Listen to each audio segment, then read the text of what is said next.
Course మనకి SAP end user అనగానే MNCs గుర్తొస్తూ ఉంటాయి. సో ఎంఎన్సీస్లో ఏంటంటే P2P, R2R, OTC ఈ 3 ఏరియాస్ మీద మనకి కంపల్సరీగా జాబ్స్ ఉంటాయి. సో ఎంఎన్సీ అనగానే R2R ప్రొఫైల్ మీద చాలా జాబ్స్ ఉంటాయి. అలాగే P2P profile, OTC profile. So ఎవరు ఏ ప్రొఫైల్కి ఎలిజిబిలిటీ అనేది ఫస్ట్ చెప్తాను. ఆ తర్వాత ఆపర్చునిటీస్ మనకి ఇందులో ఎలా ఉన్నాయని కూడా నెక్స్ట్ చెప్తాను అనమాట. మనకి ఎస్ఏపి ఎండ్ యూజర్ కోర్స్లో మనకి P2P ప్రాసెస్. సో P2P అనేది మనకి బ్యాచ్ వచ్చేటప్పటికి ఈ వెన్స్డే అంటే ఈ బుధవారం నుంచి స్టార్ట్ అవుతుంది.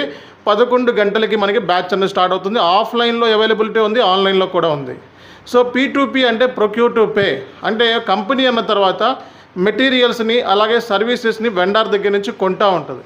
సో కాబట్టి దానికి సంబంధించి ఎలా కొనాలి, అలాగే పేమెంట్స్ ఎలా చేయాలి, అలాగే మనకి పేమెంట్స్లో మనకి ఎన్ని టైప్స్ ఉన్నాయి, అలాగే కొనే విధానం ఏంటి, అలాగే ఏ